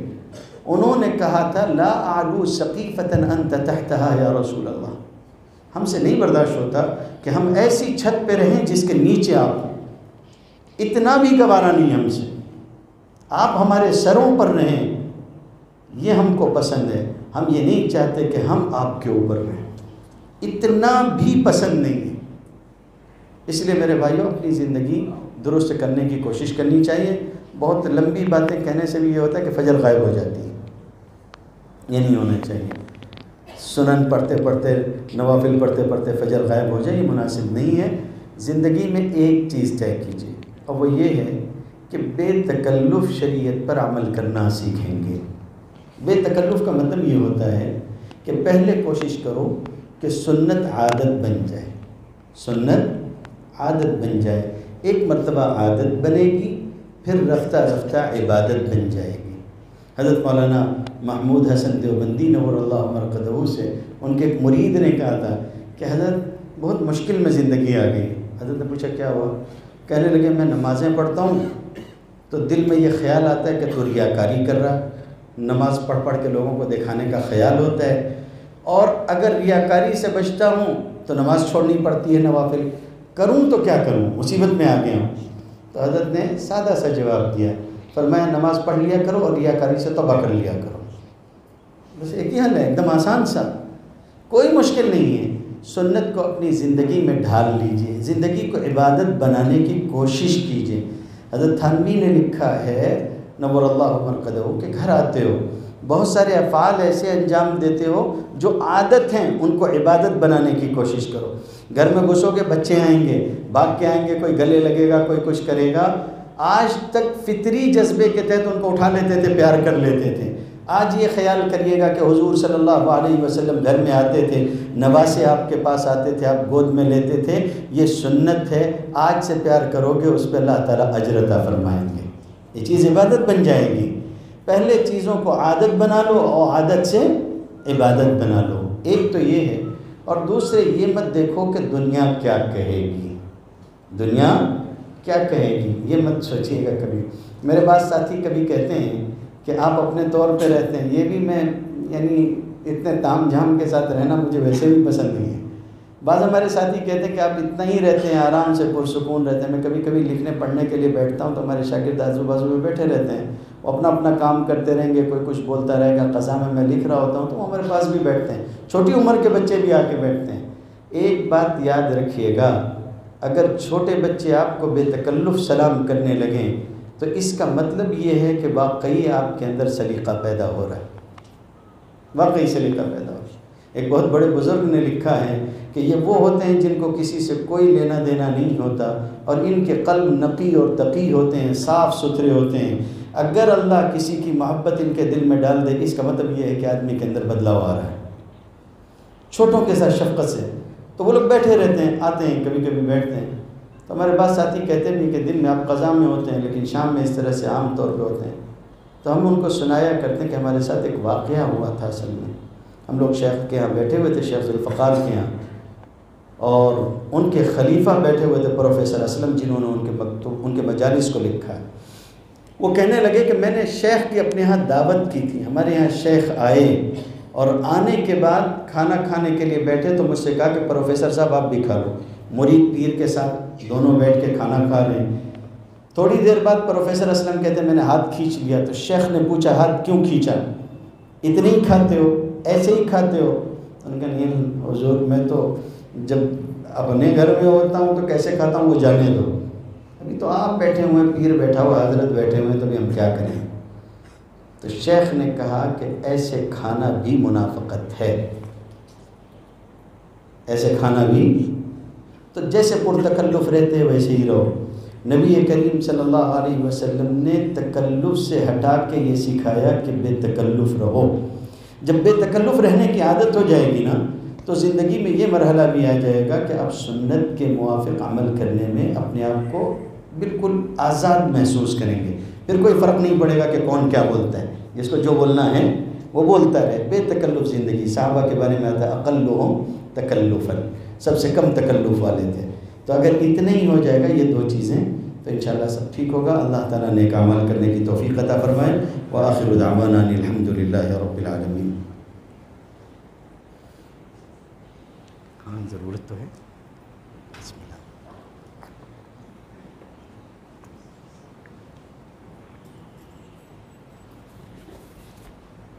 اب دعا مفتی صاحب سے کرواؤ، یہ پکڑو، دعا کرواؤ جلدی سے۔ نہیں واقعی میں آپ دعا کریں۔ الحمد لله رب العالمين حمدا كثيرا طيبا مباركا فيه كما يحب ويرضى. يا رب صل وسلم دائما ابدا على حبيبك خير خلق كلهم لا اله الا انت سبحانك انا كنا من الظالمين. پیارے اللہ، رحیم مولا کریم اللہ، اللہ ہمارے گناہوں کو معاف فرما، ہماری سیئات کو حسنات سے مبدل فرما، ہماری خطاؤں سے درگزر فرما۔ اللہ ہمیں اپنی محبت نصیب فرما، اپنا تعلق نصیب فرما، اپنا عشق نصیب فرما، اپنا کانٹیکٹ عطا فرما، درد دل عطا فرما، امت کی فکر، امت کا غم، امت کا درد اور امت کی کڑن عطا فرما۔ باری تعالیٰ ہمیں بھی دین کی مبارک محنت کے لیے، دور کے لیے، دیر کے لیے، سارے عالم کے لیے اخلاص کے ساتھ، عافیت کے ساتھ اپنے فضل سے قبول فرما۔ نور ظاہر، نور باطن عطا فرما، تقوی، زہد، پاک دامنی اور عفت نصیب فرما، ولایت کا اور نسبت کا نور عطا فرما، فنا فی اللہ اور بقا باللہ کے نور سے مشرف فرما، سلوک کی ساری منزلیں خیر و عافیت سے طے فرما۔ باری تعالیٰ بہت سے ایمان والے دنیا سے چلے گئے، پتہ نہیں کس حال میں ہے، ان کی قبروں کو نور سے منور فرما، جنت الفردوس میں اعلیٰ سے اعلیٰ مقام عطا فرما، عذاب قبر سے ان کی حفاظت فرما۔ باری تعالیٰ پوری دنیا میں جتنے ایمان والے موجود ہیں سب کو توحید پر جما دے، شرک و بدعات سے بچا لے، ایک بنا دے، نیک بنا دے، نمازی بنا دے، دیندار بنا دے، ہر ایک کی جائز تمنا پوری فرما۔ باری تعالیٰ پورے عالم والوں کو اور ان کی قیامت تک کی آنے والی نسلوں کو اپنے خزانہ غیب سے ہدایت عطا فرما، ایمان عطا فرما۔ اللہ ہدایت آپ کے ہاتھ میں ہے، سب کے قلوب بھی آپ کے ہاتھ میں ہے، آپ کا وزیر بھی کوئی نہیں، آپ کا مشیر بھی کوئی نہیں، آپ کو پوچھنے والا کوئی نہیں، اور سب کے دل آپ کی دو انگلیوں کے درمیان ہے۔ اگر آپ سب کو ہدایت دے دے اللہ پورے عالم والوں کا کام ہو جائے گا، پیارے نبی کی آنکھیں ٹھنڈی ہو جائے گی۔ اللہ آپ جس چیز کی ضرورت تھی آپ نے اس کو عام کیا، شکر کی ضرورت تھی اس کو عام کیا، نمک کی ضرورت تھی اس کو عام کیا، ہوا کی ضرورت تھی اس کو عام کیا۔ رب کریم ہدایت کی بہت ضرورت ہے، عام کر دیجئے، رحمت کی رسی ڈال کر سب کو اپنی طرف کھینچ لیجئے۔ اللہ اس دنیا میں بہت سے لوگ پریشان حال ہے، بے چین ہے، تکلیفوں میں ہے، آپ نے ہمیں راحت کے ساتھ رکھا ہے، عافیت کے ساتھ رکھا ہے۔ اللہ ابھی کچھ دنوں پہلے میں بیجاپور سے آ رہا تھا، ایک شخص اپنے پاس 3 بچیوں کو لے کر آئے میرے پاس، کہا مولانا اس کی عمر 5 سال ہے، اس کی عمر 6 سال ہے، اور ایک چھوٹی بچی ہے اس کی عمر 2.5 سال ہے، ان کی امی کی عمر 28 سال ہے۔ مجھے ایک بتایا کہ دیکھو مولانا یہ میرا بیٹا تھا، اس کا انتقال ہو گیا، اس کی یہ 3 چھوٹی چھوٹی بچیاں ہیں۔ جوان بیٹا بہت اچھا، نیک صالح متقی پرہیزگار تھا، شریعت اور سنت کا پابند تھا، 45 دن پہلے وہ دنیا سے چلا گیا۔ مولانا میں دادا ہوں اور یہ 3 چھوٹی بچیاں ہیں۔